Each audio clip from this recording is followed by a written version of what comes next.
दोस्तों, मैं आज कुछ जियो स्ट्रैटेजिक और डिफेंस के बारे में बोलना चाहूंगा आप लोगों से। लेकिन शुरू करने के पहले आपसे रिक्वेस्ट करता हूं फ्रेंड्स कि लाइक कीजिए, शेयर कीजिए, सब्सक्राइब कीजिए। भाई 2 सेकंड लगता है, हाँ भाई, प्लीज। हाँ, सब्सक्राइब करने को क्या ईमेल डालना पड़ता है, 10 सेकंड लगता है। बेल का आइकन बजाओ, टिंग टोंग, 2 सेकंड लगता है। ठीक है, एनीवे, मैं पहले बात करूंगा अफगानिस्तान के बारे में और कैसे it will affect us India in the coming months, very soon, coming months and years, very soon। बात यह है दोस्तों कि इंडिया का इन्वेस्टमेंट अफगानिस्तान के अंदर बहुत ज्यादा रहा है। लाखों करोड़ों रुपए का इन्वेस्टमेंट रहा है। मोदी जी के आने से पहले भी था, मोदी जी के आने के बाद भी रहा है। इंडियन सिक्योरिटी एजेंसीज का, अजीत डोवल साहब का बहुत वहां पर जबरदस्त काम रहा है, मेहनत लगी है। वो सब तकरीबन पानी में बहने के कागार पे है। मैं बताता हूं क्यों, सब्र कीजिएगा। क्या है कि अफगानिस्तान के अंदर जितना भी इंफ्रास्ट्रक्चर है, चाहे वो रोड्स हैं, हाईवेज हैं, हाइड्रो इलेक्ट्रिक पावर स्टेशन हैं, हॉस्पिटल्स हैं, डैम्स हैं, सब इंडिया ने बनाए। आज भी बना रहे हैं, ऐसी बात नहीं है। We have been helping them with our money, our man power, our engineers for the last so many years and years and years and years। और वो सब ऐसा लगता है कि अब पानी में बह जाएगा, लगता है। क्योंकि रिसेंटली, अभी अभी पिछले 1 महीने में अफगानिस्तान ने चाइना को एंट्री दे दी है वहां पर माइनिंग करने के लिए। चाइना के लोग आ गए हैं और ऑब्वियसली माइनिंग करने आएंगे अफगानिस्तान में, तो उनके कुछ एक आर्मी की टुकड़ी भी आएगी। मतलब चाइना वहां पर अभी सेट हो गया है। जो इंडिया को होना चाहिए था वो बादी चाइना ले गया, क्योंकि पॉलिटिकल विल पावर नहीं रहा। अगर अगर 6 महीना पहले बोला होता, साल पहले बोला होता अफगानिस्तान गवर्नमेंट को, या 3 साल 2 साल पहले कि भाई हमको चाहिए यार, हम इतना काम कर रहे हैं आपके यहाँ पे, इतने सालों से हमारा, हमको माइनिंग राइट्स दीजिए और पैसे भी लीजिए आप, तो वो दे देते। लेकिन नहीं, politically I don't know where, anyway. अभी वहां पे एक बगराम एयरबेस है, बहुत बड़ा, बहुत स्ट्रेटेजिक एयरबेस है वो इंडिया को चाहिए, लगे मिल जाए तो बल्ले बल्ले हो जाएगा। अमेरिका को भी चाहिए, चाइना को भी चाहिए। मोस्टली लगता है कि फिलहाल चाइना को मिल जाएगा। लेकिन अगर अमेरिका, डोनाल्ड ट्रंप साहब उनको ज्यादा पैसा फेंकेंगे उनके आगे, तो वो अमेरिका को दे देंगे। अब चाइना और अमेरिका दुश्मन दोनों, सांप और मंगूस एक ही जगह पे बैठ जाएंगे। खैर, आज की तारीख में अमेरिका भी इंडिया का कोई, भारत का कोई अच्छा दोस्त तो नहीं है। दुश्मन अगर नहीं है तो मैं अच्छा दोस्त दोस्त तो मानूंगा नहीं आज की तारीख में।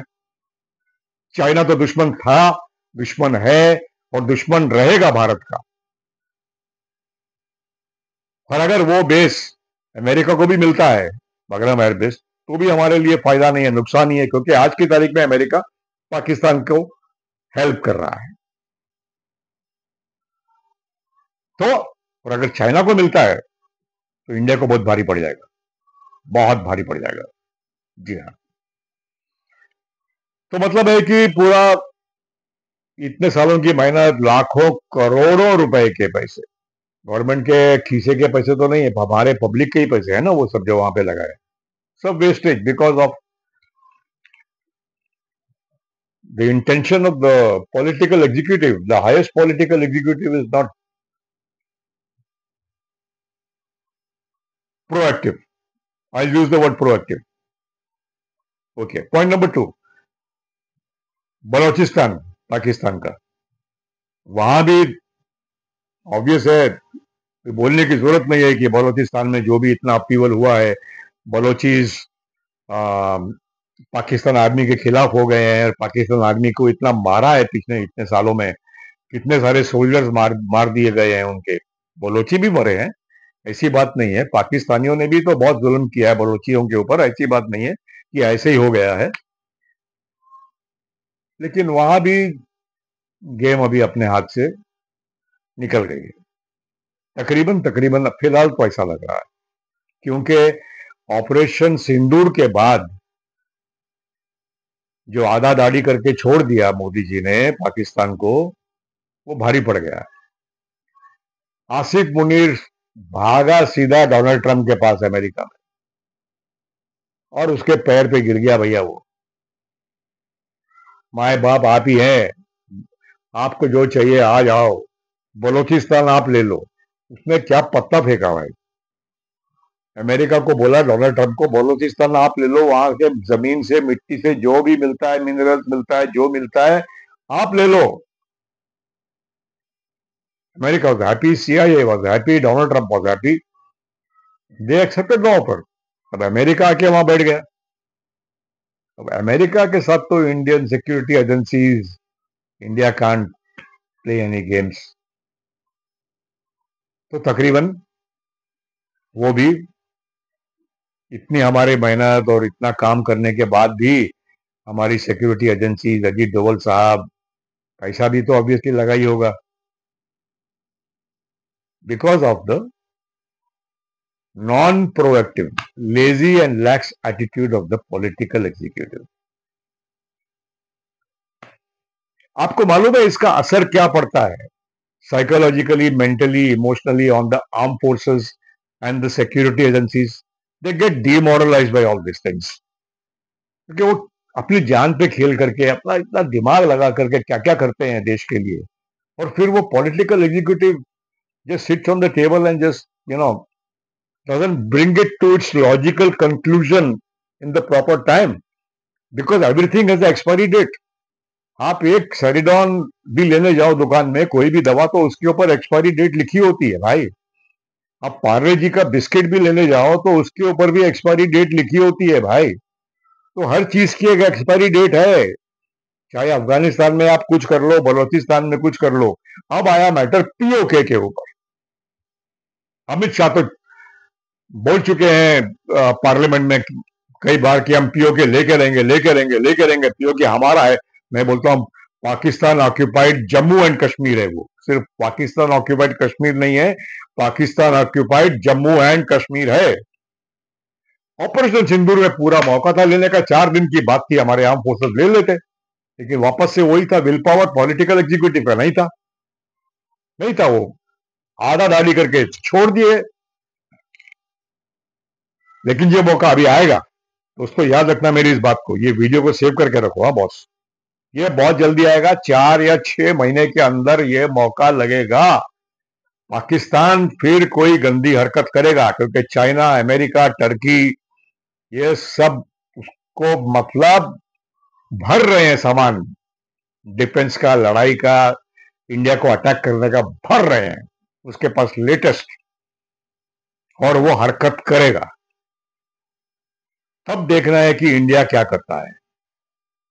फिर कोई ये कॉस्मेटिक सर्जरी वाला काम कि भैया वो 7 टेररिस्ट के इलाकों पे अटैक कर दो, हम कर देंगे ये जगह पे, 15 दिन पहले बोले आप, 15 दिन के बाद किया, और वो क्या बैठे रहेंगे? एनीवे, ये मौका लगेगा, और उस वक्त पे अगर हमने पीओके ले लिया, political leadership has to give it in writing that I am giving a free hand to the arm forces. Public में स्टेटमेंट देने से नहीं होता है सर।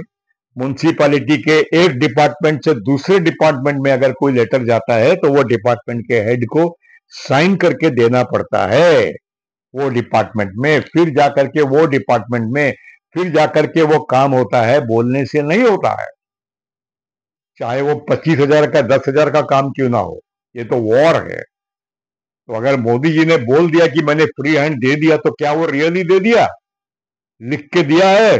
वो पेपर, वो स्टेटमेंट, वो एग्रीमेंट जो है वो रिलीज कीजिए ना मीडिया के अंदर, अगर आपने लिख के दिया है तो लिख के देना पड़ता है।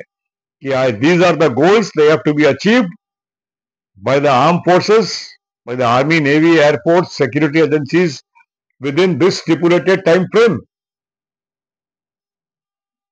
अगली बार के लिए आप लोग याद रखना, this is how things work. बोल बचन से काम नहीं चलता है, उसका कोई कीमत नहीं होता है, जीरो वैल्यू होती है उसकी. बात अभी रही इंडिया के डिफेंस प्रिपेयर्डनेस की. मैं आपको आज बोल रहा हूं, टेलीविजन मीडिया पे और सोशल मीडिया पे मत जाइए, इंडिया की तैयारी बहुत कम है. ये 12 साल में आत्मनिर्भर भारत, आत्मनिर्भर भारत. अरे आज की तारीख में तुम लोग एक मोबाइल फोन भी नहीं बना सकते हो यार. चाइना से पार्ट लाते हो, इधर आके असेंबल करते हो, मेक इन इंडिया का लगाते हो और बेचते हो बाजार में. समझे? ठीक है, डीआरडीओ है, कुछ कुछ कंपनीज है जो अभी अभी कुछ ना कुछ कर रही हैं, अच्छा बढ़िया कर रही हैं. और अभी ऑपरेशन सिंदूर के बाद थोड़ी सी एक आर्म फोर्सेस के प्रेशर की वजह से डिफेंस मिनिस्टर और इन सबकी मिनिस्टरों की थोड़ी बहुत आंख ऐसे ऐसे खुलने लगी है और इन्होंने कुछ ऑर्डर्स कॉन्ट्रैक्ट अच्छे अच्छे दिए हैं, लेकिन फिर भी वो बहुत कम है. I will say it is too little and too late. पैसा बहुत है इंडियन गवर्नमेंट के पास, भरपूर पैसा पड़ा है भैया, ओवरफ्लो मनी है. I don't know why they are not utilizing it. War is on our head. Indian arm forces के चीफ बोल चुके हैं कि ये जो वॉर थी अभी operation Sindoor, it was a 3 front war. It was not just with Pakistan. ये इंडिया का वॉर पाकिस्तान, टर्की और चाइना के साथ था. टर्की सामान दे रहा था, आदमी भी दे रहा था. चाइना सैटेलाइट के जरिए उनको पूरा इंफॉर्मेशन दे रहा था कि यहां से इंडिया का प्लेन उड़ने की तैयारी में है, वहां से इंडिया का ये मिसाइल बटन दबाने की तैयारी में है, pointed to your this area. अब जो अगला होगा ये ज्यादा भयंकर होगा. तो क्या इंडिया की वो तैयारी है जैसा आपको बताया जा रहा है? डिटेल में बात करूंगा अगले वीडियो में. अगर आप लोग सहमत हैं मेरे से या नहीं है, कमेंट में डालिए, मैं आपका जवाब दूंगा. I won't feel bad. और लाइक कीजिए, सब्सक्राइब कीजिए, बेल आइकन जरूर बजाइए. जय हिंद.